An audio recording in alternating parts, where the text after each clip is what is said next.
শিক্ষার্থী বন্ধুরা, আশা করি সবাই ভালো আছো। এখন আমরা শিখব ক্লাস 5 এর সাধারণ গণিত 103 পৃষ্ঠা। এখানে ভগ্নাংশের কিছু অঙ্ক আমরা এখন সঠিকভাবে নির্ণয় করব। এখানে যেরকম টিক চিহ্ন দিয়ে আমরা সঠিক উত্তরটি বোঝার চেষ্টা করি বা শেখার চেষ্টা করি। এখানে দেওয়া আছে 1 নম্বরে কি দেওয়া আছে যে একটি সংখ্যার 50% যদি 6 হয়, তাহলে সংখ্যাটি কত? অর্থাৎ একটি সংখ্যার 50% বা 50% যদি 6 হয় তাহলে সংখ্যাটি কত হবে? তো আমরা এইভাবে বুঝতে পারি যে শতাংশ বলতে কি 100%।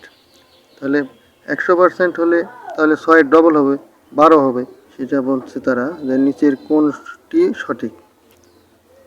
এখানে দেওয়া আছে 9/25।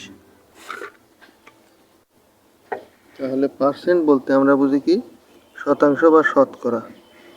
তাহলে নিচের সংখ্যাটির সাথে যদি আমরা একে 100-তে শতাংশ নির্ণয় করতে চাই, তাহলে এখানে আমরা নিচে কি একে 100 বানাতে হবে। 100 মানে কি শতাংশ, পার্সেন্টেজ। তাহলে 25-এর সাথে যদি আমরা 4 গুণ করি তাহলে কত হবে? 4 25 100, আর এখানে 4 9 36। তাহলে এটা 45% হচ্ছে না, তাহলে এটা আমরা নেব না।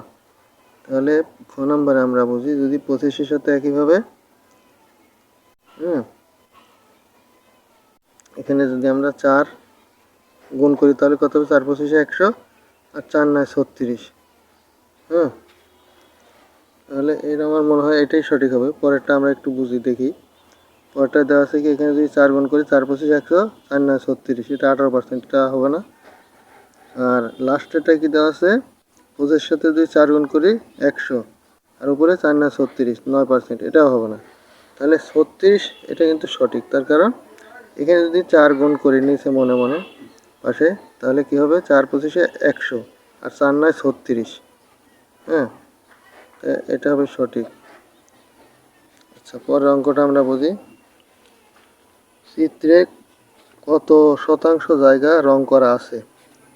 তোমরা পাশে দেখতে পাচ্ছ বন্ধুরা যে এখানে গ নাম্বারে কি দেওয়া আছে? একটি চিত্র দেওয়া আছে, সেই চিত্রে ঘর দেওয়া আছে, সেই ঘরের 3টি ঘর কিন্তু রং করা আছে। মোট ঘর আছে কয়টি? 5টি। তাহলে 5টি ঘর, এক একটি ঘরের মান যদি আমি 20 করে ধরি তাহলে এই 5 20-এ 100। 100 মানে 100%, মানে হচ্ছে কি পার্সেন্টেজ 100% বা 100%।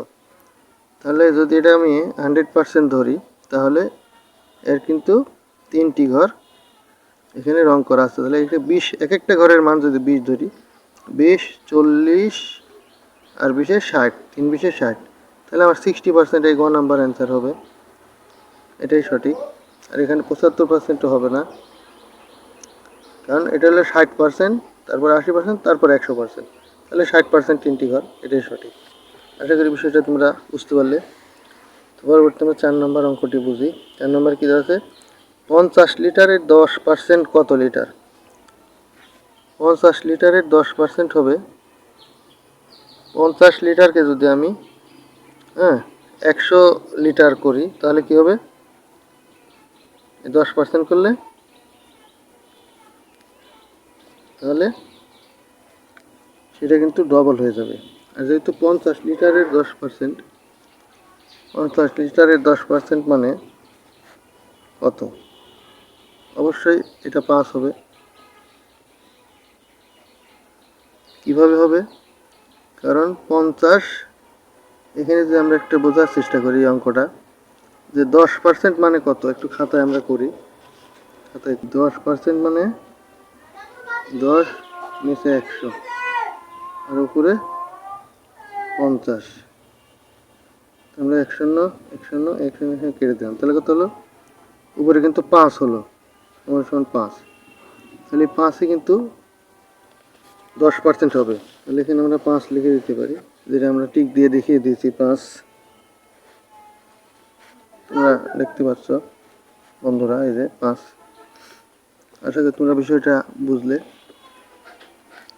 পারলে। তারপরের অঙ্কটি আমরা 5 নম্বর আবার দেখি। 100% বা 100% এর অর্থ 1 হলে 150% এর অর্থ কি?